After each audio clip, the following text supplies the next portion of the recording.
Lorsque l'homme aura coupé le dernier arbre, pollué les dernières gouttes d'eau, tué le dernier animal et pêché le dernier poisson, alors, il se rendra compte que l'argent n'est pas comestible.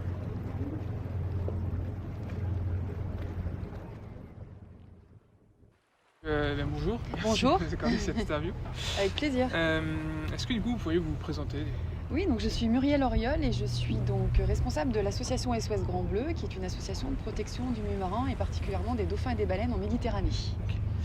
Et du coup, quel est votre rôle en fait au sein de cette association? Alors tout simplement, donc, je suis en charge de la gestion de l'association et c'est vrai que l'association a pour mission principale actuellement l'éducation, la sensibilisation de tous les publics à la protection du milieu marin.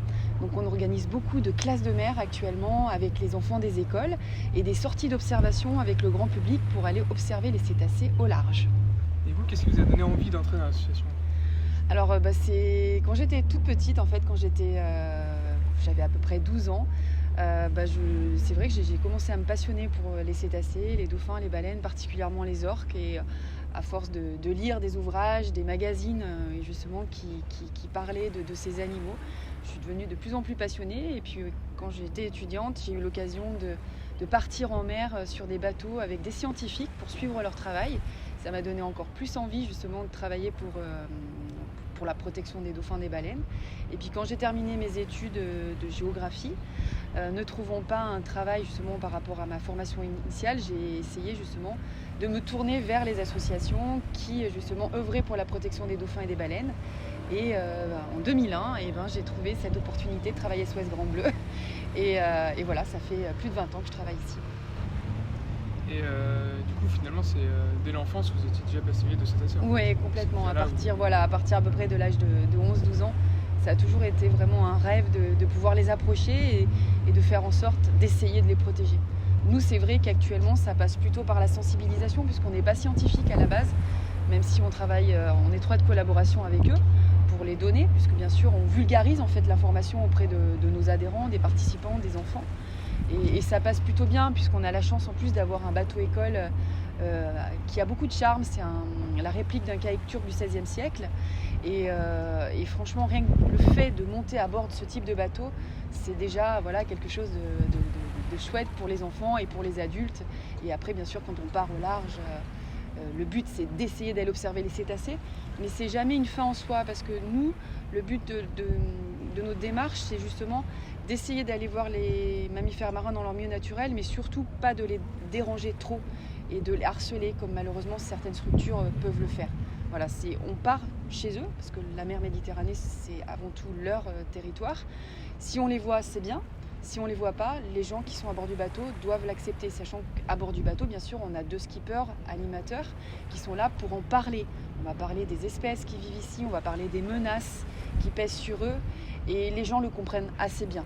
Voilà, on n'est pas dans un esprit de consommation.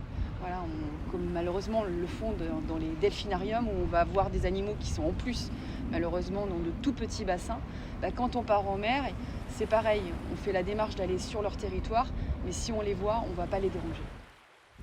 Donc on va peut-être parler un peu plus de l'association elle-même.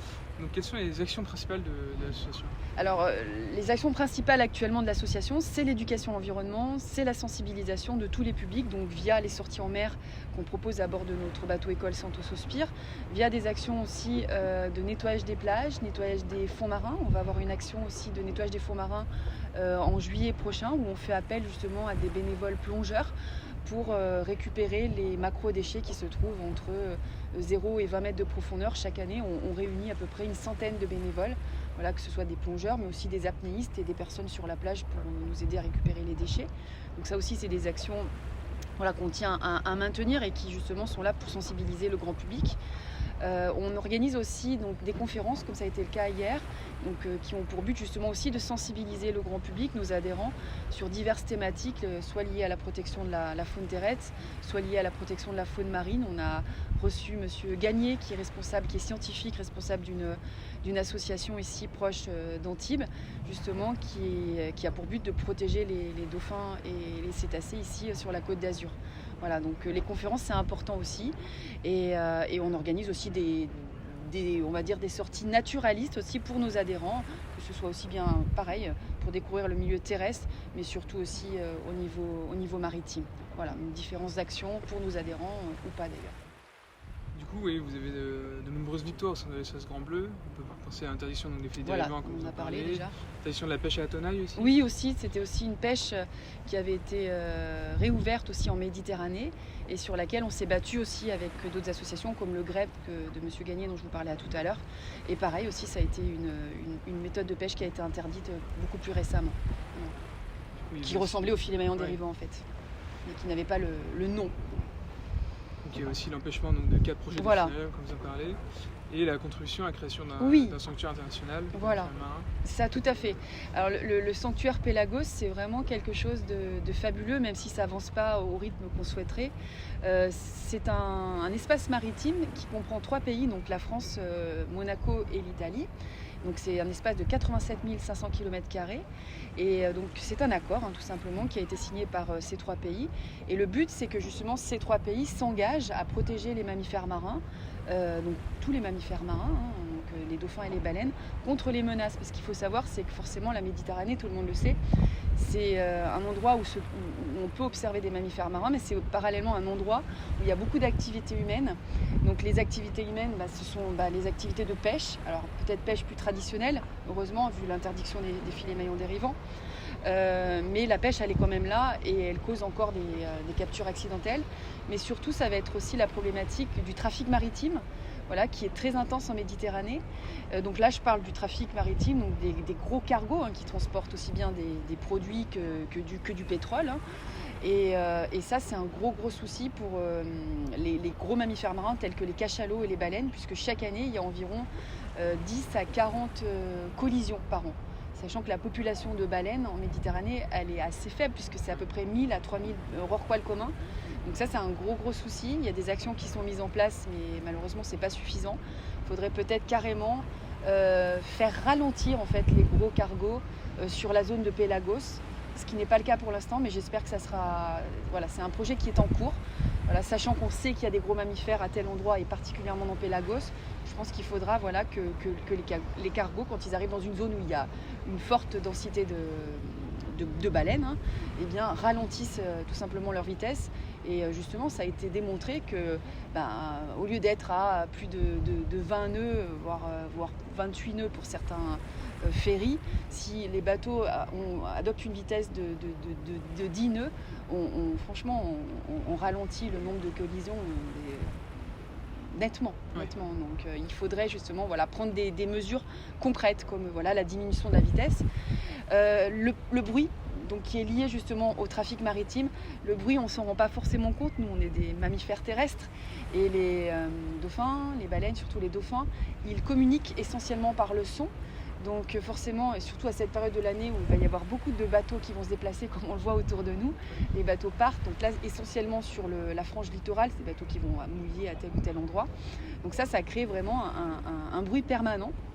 Et souvent, d'ailleurs, même on le constate en été, les populations de dauphins qui étaient en hiver proches du littoral vont plutôt aller plus au large parce que dérangés par ce bruit permanent. Oui. Donc ça, c'est une véritable pollution sonore. Il y a aussi la problématique de la pollution marine. Ça, bien sûr, on en parle beaucoup. Donc forcément, tout ce qui est déchets plastiques et autres. Et les déchets aussi qu'on ne voit pas, qui sont aussi véhiculés par les rivières. Je parle aussi du Rhône, forcément, avec toutes les entreprises, toutes les usines qu'il y a sur le couloir rhodanien. Donc ça, c'est une pollution qui est invisible, mais qui impacte aussi les dauphins dans leur chair. Voilà. Et tout ce qui est pollution plastique aussi, bien sûr, pour les tortues et pour les mammifères marins, puisque ce sont des polluants, des matières qui peuvent ingérer par inadvertance et qui vont se retrouver dans leur estomac. Et parfois, ça peut conduire à des occlusions intestinales ou autres, et ils peuvent en mourir. Donc voilà, ça c'est aussi un gros problème.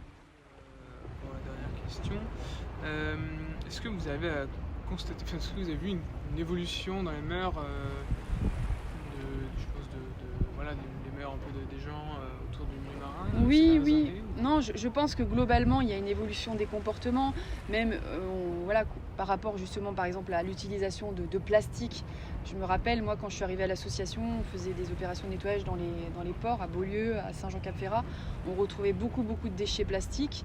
Et maintenant, justement, de par aussi les lois qui sont entrées en vigueur, et l'utilisation des plastiques qui sont à usage unique, qui ont été interdits, ça a été aussi quand même une grande victoire. Donc on trouve quand même beaucoup moins de plastique. Je pense que ça, c'est un côté positif. Et puis il y a cette prise de conscience, c'est vrai. Mais je trouve aussi qu'on parle beaucoup d'environnement, mais alors après, dans les actes, ça s'observe pas forcément toujours. Donc d'où l'importance de continuer à sensibiliser les jeunes générations qui vont eux-mêmes sensibiliser leurs parents, leurs proches. Voilà, ça c'est difficile après forcément de voir si ça va véritablement être fait. Quel impact ça aura.